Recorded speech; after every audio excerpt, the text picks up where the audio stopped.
আসসালামু আলাইকুম সবাইকে। সবাই কেমন আছেন? আশা করছি সবাই ভালো আছেন। আমি আল্লাহর রহমতে ভালো আছি। বরাবরের মতো আবারও নতুন একটি রেসিপি নিয়ে আপনাদের মাঝে চলে আসলাম। আশা করছি আজকের এই রেসিপিটি আপনাদের ভীষণ ভালো লাগবে। এই রেসিপিটি এভাবে একবার হলেও ট্রাই করবেন। বড় বাচ্চা সবাই পছন্দ করবে। ভীষণ টেস্টি আর এটা বানানো খুবই সহজ। আমাদের সবার ঘরেই কম বেশি সেমাই থাকে, সেটা দিয়ে এভাবে ঝটপট তৈরি করে নিতে পারেন শবে বরাত স্পেশাল সেমাইয়ের বরফি অথবা হালুয়া।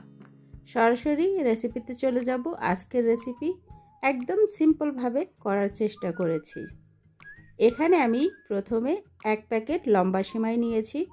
সেমাইটা এটা খোলার আগেই আমি পুরোটা একদম গুঁড়ো করে নিব। আর এভাবে গুঁড়ো করলে খুব একটা এদিক ওদিকে পড়ার চান্স থাকে না। পুরোপুরি আমি ভেঙে নিয়েছি। এ পর্যায়ে চুলায় চলে যাব সরাসরি। এখন একটি প্যান বসিয়ে দিয়েছি চুলায়। দিয়ে দিব 1 টেবিল স্পুন ঘি। ঘি দেওয়ার চেষ্টা করবেন। হালুয়া বরফি এইসব রেসিপিতে ঘিটা দিলে দারুণ একটা ফ্লেভার আসে। এখন ভালো করে মেল্ট করে নিয়েছি।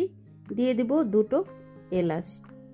হালকা একটু ভেজে নিচ্ছি যাতে ফ্লেভারটা বের হয়।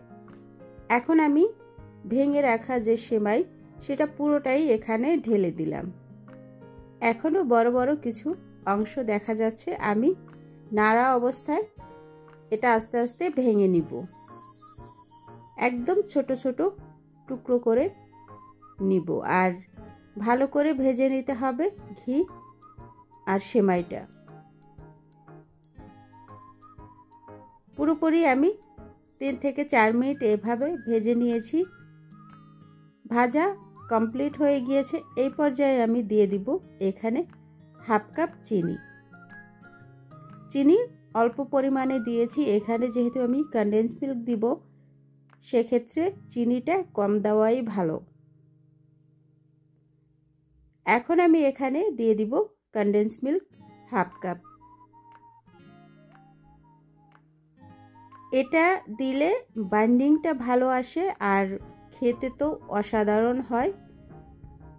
আপনারা ইচ্ছে করলে পুরোটাই কনডেন্স মিল্ক দিতে পারেন, সেটা আরও টেস্টি হবে। এখন ভালো করে এভাবে 1 মিনিটের মতো আমি ভেজে নিয়েছি। এখন যেটা দিব সেটা আলমন্ড আর ক্যাশু নাট দিয়েছি 1/2 কাপ। আমি ব্লেন্ড করে নিয়েছি। খুব একটা মিহি ব্লেন্ড করতে হবে না, আধা ভাঙা করে নিলেই হবে। এটা দিলে টেস্টটা আরও ভালো আসে। এখন আমি 2 টেবিল স্পুন এখানে লিকুইড মিল্ক দিয়ে দিলাম যাতে হালকা একটু সেমাইটা নরম হয়। এর বেশি দেওয়া যাবে না, তাহলে কিন্তু সেমাইটা খেতে ভালো লাগবে না।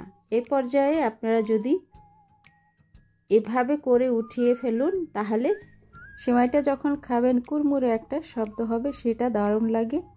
আর বেশি মিল্ক দিলে সেমাইটা নরম হয়ে যাবে। এখন আমি এখানে দিয়ে দিলাম 3 টেবিল স্পুন পাউডার মিল্ক। অবশ্যই এই মিল্কটা লাস্ট মুহূর্তে দিতে হবে। রান্নাটা একদম কমপ্লিট। এখন আমি উঠিয়ে নিব। এখানে আমার সুবিধার্থে একটি প্যানে আমি ঘি লাগিয়ে নিয়েছি। এবার এখানে পুরোটা সেমাই উঠিয়ে নিচ্ছি। আপনারা ইচ্ছে করলে যে কোনো কেকের মোল্ডে বসাতে পারেন। এখন 2 সাইডটা এভাবে চাপ দিয়ে সমান করে নিব। এটা ফ্রিজে রাখার কোনো দরকার নেই। এখানে মিল্ক দিয়েছি আর কনডেন্স মিল্ক দিয়েছি, কিছুক্ষণ পরেই এটা শক্ত হয়ে যাবে। ফ্রিজে রাখার কোনো দরকার নেই, নর্মাল এই অবস্থায় রেখে দিলেই শক্ত হয়ে যাবে। পুরোটাই কিন্তু শক্ত হয়ে গিয়েছে। এখন আমি পুরোটা এখানেই ঢেলে নিয়েছি। এবার আমি আমার পছন্দ মতো কেটে নিব। আর কাটতে হবে এভাবে একটু হালকা করে, একবারে চাপ দিতে যাবেন না, তাহলে কিন্তু সাইডগুলো ভেঙে যাবে। আমি দেখুন কিভাবে কাটছি, এভাবেই আপনারা ট্রাই করবেন। এখানে 5টা অংশ করে নিয়েছি। এখন সাইডটা আমি এভাবে কেটে নিয়েছি। এখন এভাবে বরফির শেপ দিয়ে নিচ্ছি। একদম ধৈর্য সহজ করে কাটতে হবে, তা না হলে ভেঙে যাওয়ার সম্ভাবনা থাকবে। এভাবে আমি সবগুলো কেটে একটি সার্ভিং ডিশে তুলে নিব।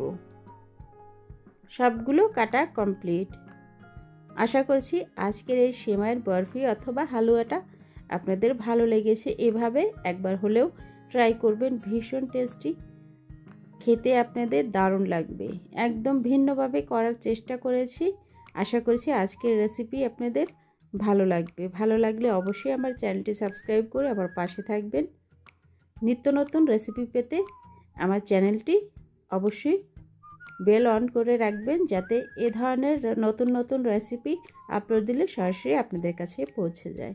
সবার আগে আমার স্পেশাল রেসিপিগুলো আপনারা দেখতে পারেন। আজকের মতো বিদায় নিব। আবারও নতুন কোনো রেসিপি নিয়ে আপনাদের মাঝে চলে আসব।